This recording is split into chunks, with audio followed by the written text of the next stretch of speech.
Good evening, viewers, and welcome again to Discovering Truth. And I am Pastor Forbes from the Gateway Abiding Word Ministries. This will be part 2 on our discussion that I entitled Our Practical National Priorities. We've dealt with part 1, and basically we've just shared on areas of concern, areas that we would all do well to look into for the common good of everyone. The Gambia is not just one generation. A lot of us are now living through what is probably the third republic. There are people who lived here before we had independence in 1965. Interestingly, a few of them are still alive. So they saw the Gambia before independence, and they saw the Gambia from 1965 till July 22nd, 1994, when there was a change of government, and then from July 94 to effectively 2nd of December last year, 2016, when the ex and former president lost the elections, and now we have what is the third republic, possibly, and we have lived through that. And so, irrespective of the government or the republic, the people are, or we are, the people is. And so it's important for us to look at all the things that form the mix that will make our nation go forward, because the people who are alive before independence are possibly great-grandparents now, and before they became parents, they had ideals, and when they became parents, they possibly hoped that their dreams and visions for a better, a newer, a more prosperous, independent, self-actualized Gambia would show up. And then after the First Republic ended, they probably are grandparents now. And so generations are coming and going, and we're all part of this entity called the Gambia. I want to read a scripture from the fifth book of the sixth, I think it's the fifth book of the New Testament in the Bible. After the 4 Gospels, Matthew, Mark, Luke, and John, the next book is called the Acts of the Apostles, the doings of God through these 12 apostles. And I want to read from that book from chapter 17, and I will read from verse 24 down to maybe 28. And I'm lifting the statement. This is how it goes. God, who made the world and everything in it, since he is Lord of heaven and earth, he doesn't just dwell in temples or buildings made with human hands, nor can he be worshipped with just men's hands as though he needed anything, because he gives life and breath to us and to all things. But he has made from one blood, that's Adam or Adama, our forebear, every nation of mankind to dwell on the face of the earth. And he has determined their pre-appointed times. Okay? So when we say God intervened, yes, people vote, people make a decision, but you see, we can make decisions at any time because there's a continuum or maybe even a spectrum. Now, you can be at the beginning of it, you can be at the 3 a.m. of it, you can be at the 6 a.m. time of it, you can be at the 1 p.m. time, or you can be there at 1 minute to midnight. It is God that predetermines that. And that is why wherever in the spectrum of life we find ourselves, we must do our best. It brings another scripture to mind in a book called Ecclesiastes, when it talks about generosity and giving and goodness. It goes like this: sow your seed in the morning and do not withhold your hand or keep back in the evening.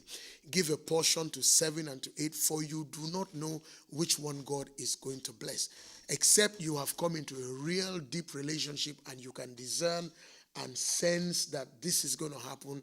If not, you just find yourself at the right time. And that's why it's a very good prayer for you to pray that goes like this: Dear Lord, order my steps, order my strides, and order my stops. Because not every time must you make a step. Sometimes you must stop. And not every time must you enjoy the stop of inertia, because it can take you backwards. But you must ask God for steps. So God has, from one blood, made every nation of mankind to dwell on the face of the earth. And he has determined our pre-appointed times and the boundaries of our dwellings, which is why we are talking about what are our practical national priorities. I am a Gambian. I was born a Gambian. I like to say I was born, bred, buttered, jammed, and then maybe a little bit of me was brought in another West African country. But, a Gambian, I am always proud to say I was born at home in Dipakunda. I wasn't even born in a hospital. And so this is my country. Any other country I am privileged to go to or to associate with by marriage or by preaching, I love. But this is my country. And so my love for it is second to no other nation. It tops. And therefore, its peace, its prosperity, its progress, its spiral up or spiral down affects me crucially and individually, and of course it goes into my family. So I understand that God has a pre-appointed time for the blessing of my country, or as we say in abiding word, the berauka, the barake time of my country, the abaraka time, the blessing time, and the boundaries. And that's why when we started this series, I started by saying that sometimes it's frustrating when you hear people say, you can't have many airlines coming to this country. Why? It's too small. You can't have big malls in this country. Why? The volume of business. You can't have this. Why? It's too small. And last week we tried to, in the first segment, I tried to show us that small is never a problem. Small can be a very advantageous size. To put it this way, an elephant is so huge, so big, so heavy. An elephant can crush a car. An elephant can uproot trees. An elephant can do so many things. But ladies and gentlemen, if an ant goes between the toes of an elephant, you'll see the elephant shaking. Or if a small insect goes into his ears, he will be flapping. Or if a small insect goes into its trunk, and he will be snorting and trunking.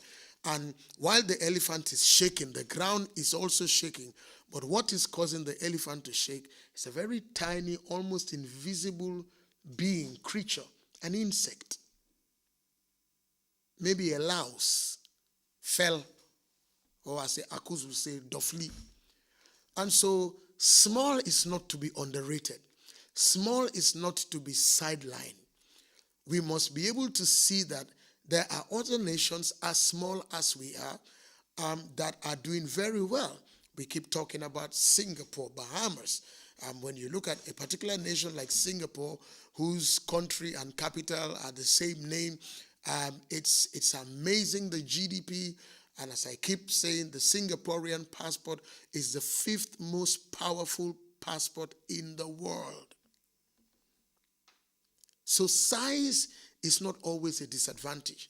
Big size can be, because it's a management problem. Small can do so many things. And so God has predetermined our boundaries. We cannot just leave it to the colonial partition, 1884 or thereabout, of Africa, but we must look beyond even an evil man's intention to the blessedness of why our nation is what it is, why we have this fine waterway that literally splits the country into the north and the south, and maybe why we are called and known as the smiling coast. Why? What makes us like that? It means that anywhere you find us, we ought to be smiling. There must be something, and that smile is good enough to attract over and above the single shortest non-stop distance from Europe into the continent, which is an added value to what we do. We must also look at other things. So we must not downplay our size. And inside this size, there are two resources, as we have explained. There is you and I, the human people resources, and there is the natural resources. Many, many, many years ago, we never thought there was maybe oil in commercial quantities. Revelations and things that are coming up for us all to hear and see tell us that there could be not just oil, many other things. So that prosperity is not just a function of topographical size because you are big. It is what God has endowed you with and your ability to exchange that endowment with the wealth of the world.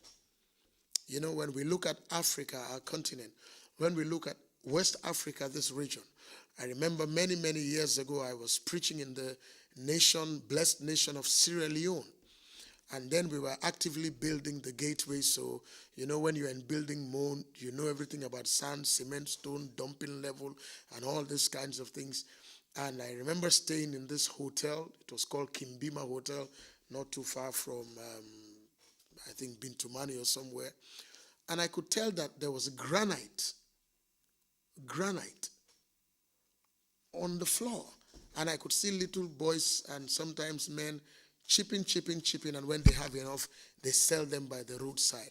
At that time when we were building, granite, a truck was about $35,000, which was a lot of money because it was more than $1,000.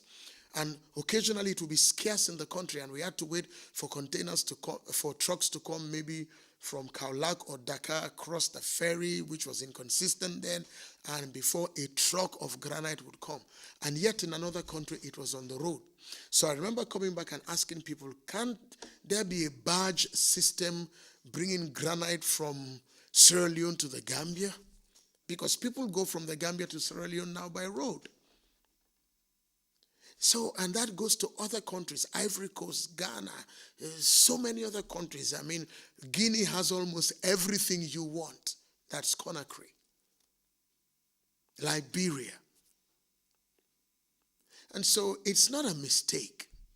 And that's why I said yes last in my former segment that whenever somebody comes to your home, to your company, to your institution, and to our nation, and says, I want to invest, believe me, they have seen something that is going to make it worth their while. You know, many years ago, I used to make this phrase that whenever you know what you're supposed to get, the time that it will take you to get it will always be worth your while, especially if you put a lot of determination into it. So we need to be able to package this size, this small size, present it properly so that it will go well. And that means there must be some priorities nationally for us to be able to take this country where we want it to go. We must be able to do like other people are doing. You know, if you went into an electronics shop today and you saw a very huge Wilson cloud chamber television with diodes and capacitors and those things that you must hit them and they must take 5 minutes to come on, and you saw a 4-inch, 5-inch palm top tablet, you will buy this thing because you can go with it everywhere. It can do anything for you. And so we begin to wonder, maybe 20 years from now, will we really have television stations and big cameras?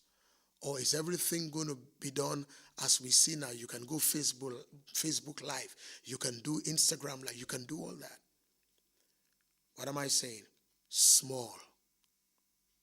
And so if our country is small, and indeed it is, maybe we should start thinking, determining, prioritizing that our small must be a small with a difference, an excellent small.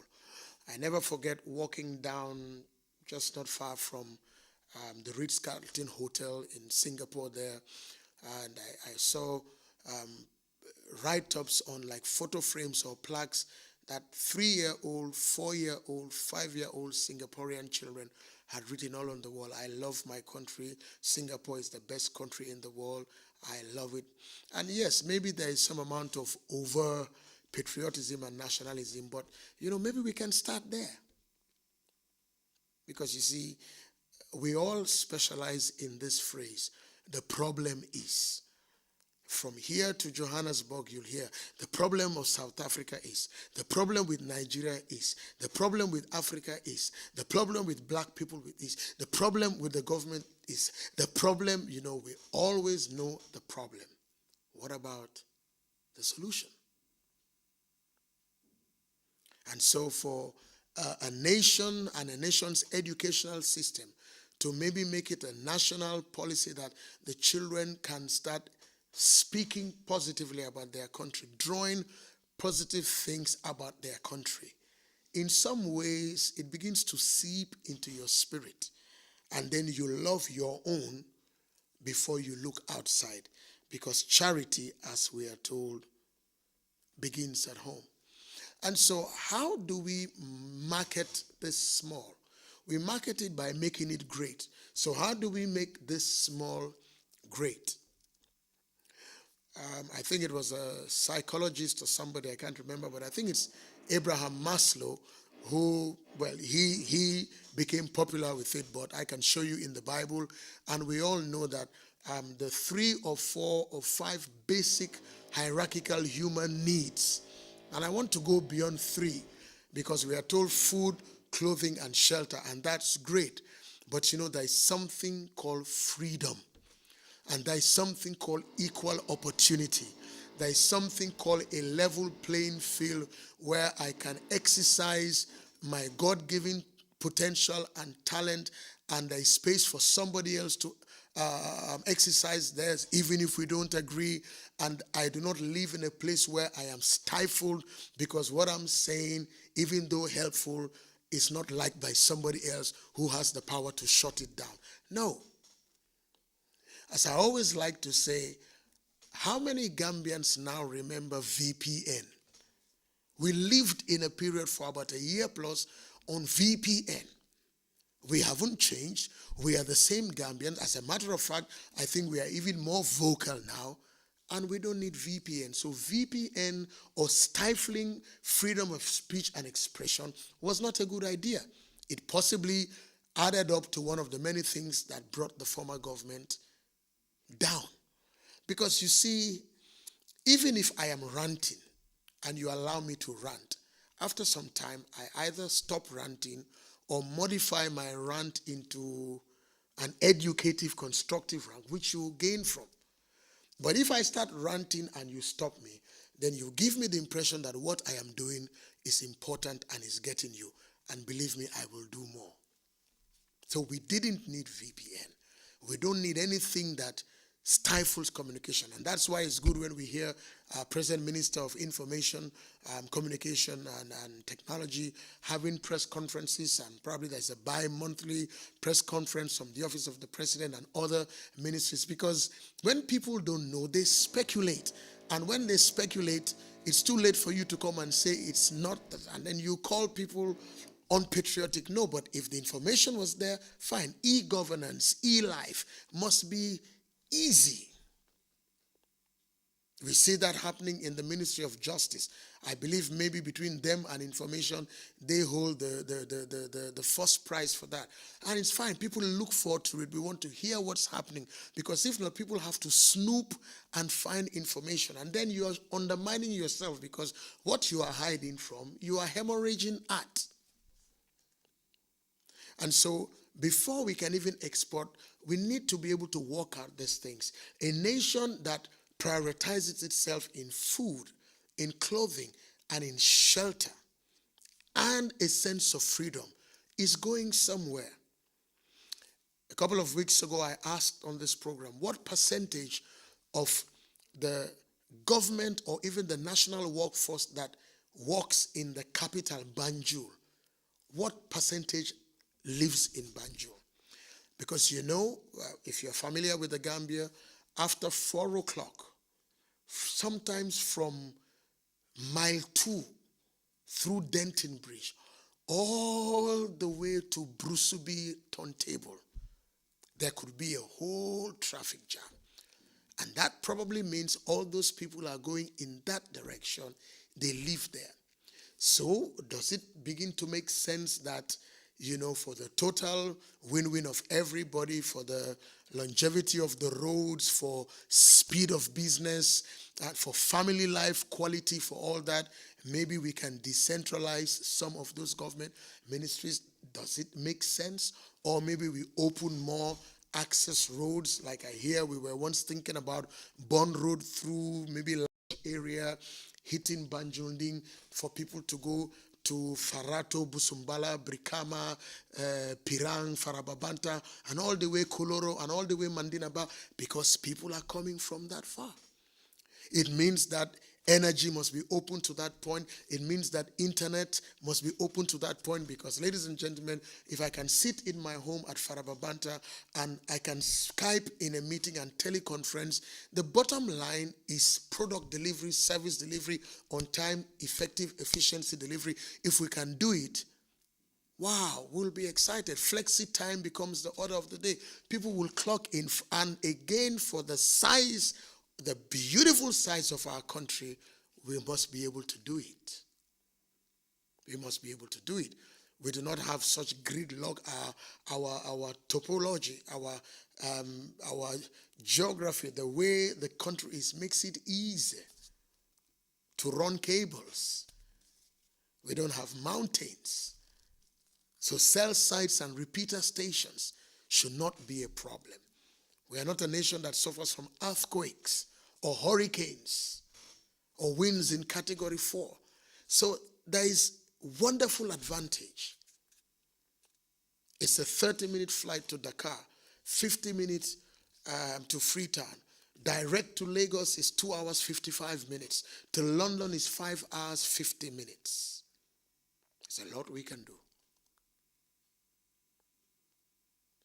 Food, clothing, shelter, I agree. So maybe shelter. We have great sons of this country that are doing magic for other countries in terms of shelter. Let it begin at home. Clothing. In the former government, they tried to set up factories and green industries. I'm not too sure whether those were political industries, but really there is a need for that. So can we go beyond the politicization of it and make it a reality? Because we see it in other countries, and people will be willing to do it, and labor will come. Food, what grows in other countries, obviously can go here. We had all kinds of visions for food self-sufficiency. Another thing that I think is important is a sense of law and order. You know, if we say we are the smiling coast, there must be some things that people are able to say that when you go to the Gambia, wow, you know, they just queue for things. They stop at the traffic lights. They don't throw plastic cups after they drink water. They don't throw away ebe spoons and plastic chakri spoons and ebe containers from gele-geles on the highway. They don't shave with shaving sticks and throw the shaving stick on the floor. You know, people must be able to notice that there is something that they take back. I remember a friend of mine from West Africa came here just for a few days and went home and thought, wow, plastic bags are banned in the Gambia. Our nation should do that. You know, we must be known for those things, and not just known politically, but known in practice, manifestedly seen for it to happen. So let's work on litter. Let's work on a sense of waste. Must I throw my trash on the floor? You know, we talk about Singapore. You can't even chew gum and stick it. We talk about all that and we praise them. How does that happen? They don't have 7 eyes and 4 hands and 52 fingers. It's just the same. So truth be told, if all the Gambians are taken to Singapore, we will work like we do in other countries. And if the Singaporeans are brought here, there will be no ebe spoons on the floor, no sardine tins on the floor. So the picture is, how do we paint this small country that's called the Smiling Coast to be the best? Law and order, a sense of punctuality. I remember my mentor telling me many, many, many years ago that, you know, whatever you do in your church, make sure you start on time. And I don't think anybody can fault us for that. We even have a countdown timer that goes on, so you can see on 8 42-inch screens a 5-minute countdown timer so that you start dead on time. 9 o'clock is not 2 minutes past 9. Maybe it's 2 minutes to 9. You're gaining time, but it's not 5 past 9. There's nothing like Gambian time. Gambian time must be GMT. And that goes all the way top to the executive. We must not hide things under national security, so a 10 o'clock program starts at 1:30. Because we must be able to sell the smallness in some way. And these are ways I think we must do. And when we have a sense of excellence, we'll have a zero tolerance for mediocrity in every way, shape, and form. No excuses, no victim mentality, and we say this is what we should be. I believe those are the things that have made South Korea, Singapore, Bahamas, Malaysia, and other countries that are like us, that had our experience, that started where we started, to become what they are. It's not an impossible task. It's a possible task. But we must just note what our practical. We can write papers and workshops and have so many things, national, multi-sectoral stakeholders, all the big grammar. Practical. Do we throw things on the floor? Practical. Are we efficient? Are we excellent? Practical. Are we punctual? Practical. Do the kids know what our country is all about? Once those things are ingrained in us, they take on a national atmosphere and character, and our smallness will be spoken about. And people would want to come to this small country to see this wonder country that without fighting anybody was able to change government peacefully eventually. Let me stop here until part 3, until I come your way. By the grace of God, next week, this is Pastor Forbes saying, have a good evening. God bless us all. Good night. And let me invite you one more time to our 29th convention, starting our 30th year, the beginning of our 4th decade, Destiny 27, the Berauka, the blessing of God, October 31st to November 5th, 6:30 p.m. each evening. You're all welcome. Pastor Nkechi Ene, Namsi Okung, Myro Ese are coming. We'll have a great time. Let me see you there. It will be my pleasure to welcome you. Have a good evening. God bless us all and good night.